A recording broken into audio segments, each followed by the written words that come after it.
natural que quando a gente pensa em comunicação, o nosso olho o tempo todo esteja avaliando como o outro se comunica.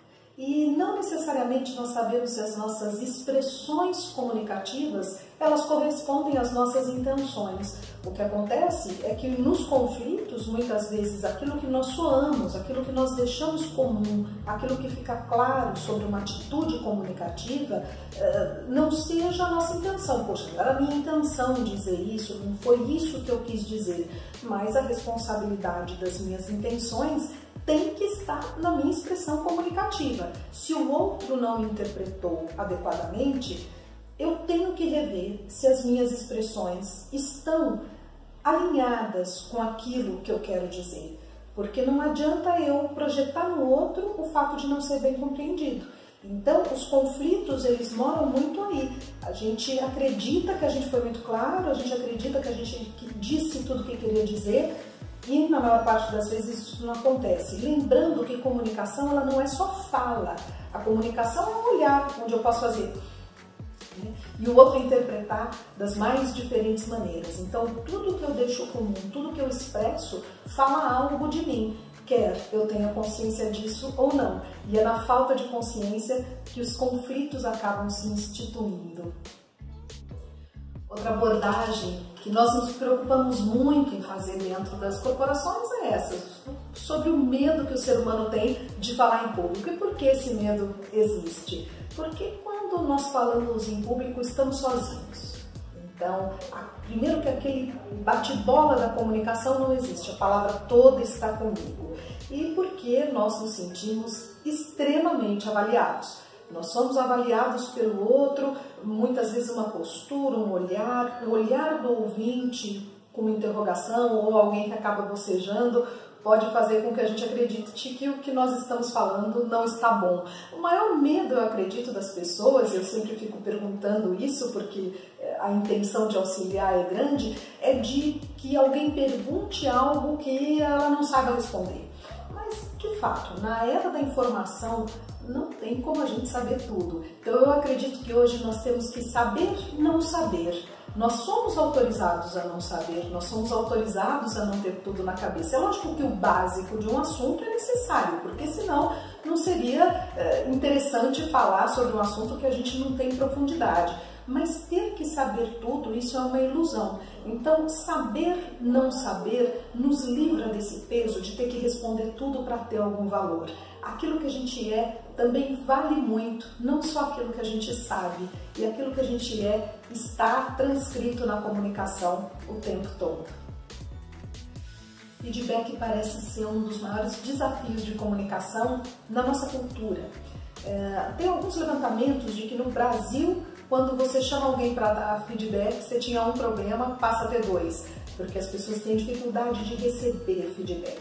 Talvez isso seja um fato, receber feedback seja desafiador, mas ministrar, dar o feedback também é. Primeiro, os feedbacks não devem ser abertos. Por exemplo, você precisa melhorar na comunicação. O que seria melhorar na comunicação?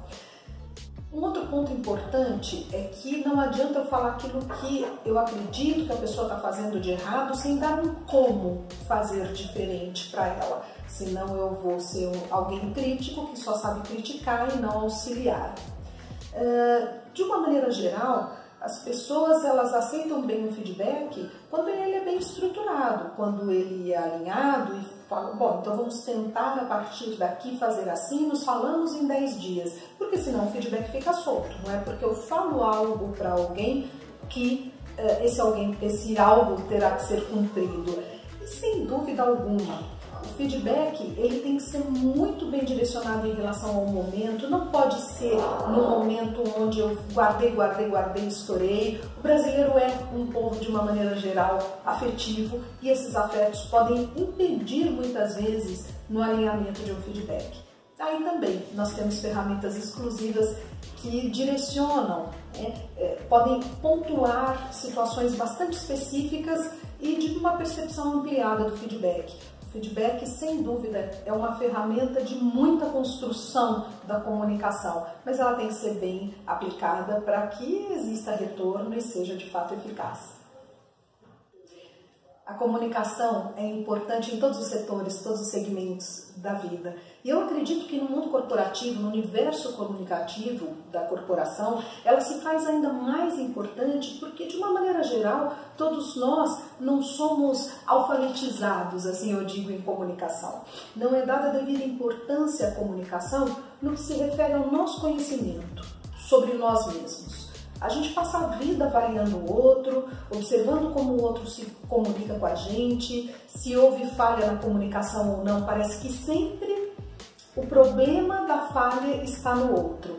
Isso se dá porque nós nos conhecemos muito pouco. Então, hoje, o treinamento de comunicação no mundo corporativo, ele vem para promover essa possibilidade de percepção. Como eu crio os resultados no mundo corporativo a partir da minha maneira de me comunicar, a partir daquilo que eu deixo comum no meu universo, com a minha equipe, com os meus pares.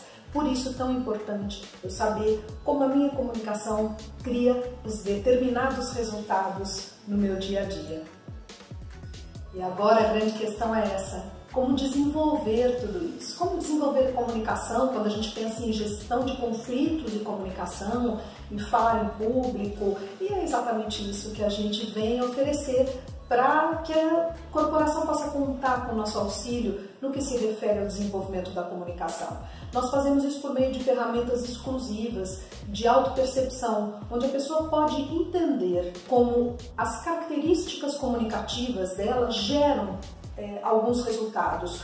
Quais características definem essa pessoa como comunicador? Qual é a marca registrada dela? Mais que isso, como criar empatia, não só no momento onde está tudo bem, porque aí é mais fácil, mas como criar, continuar tendo uma relação empática quando se tem um certo desacordo ou quando se tem que dar um feedback que seja muito desafiador. Como criar condições para que a comunicação seja verdadeira, não precise tangenciar por algo que não seja espontâneo naquela pessoa, mas que ela esteja na melhor versão dela. Então é isso. Eu acredito que as nossas ferramentas hoje auxiliam uma autopercepção na construção do ser humano, onde ele vai poder expor na comunicação as melhores características que ele tem e a gente pode ajustar juntos aquelas que não estão comunicando aquilo que ele gostaria em várias vertentes da emoção que a vida nos dispõe no dia a dia e com os mais diferentes interlocutores. Eu acredito que esse é o nosso caminho e é um caminho que tem tido retornos muito interessantes.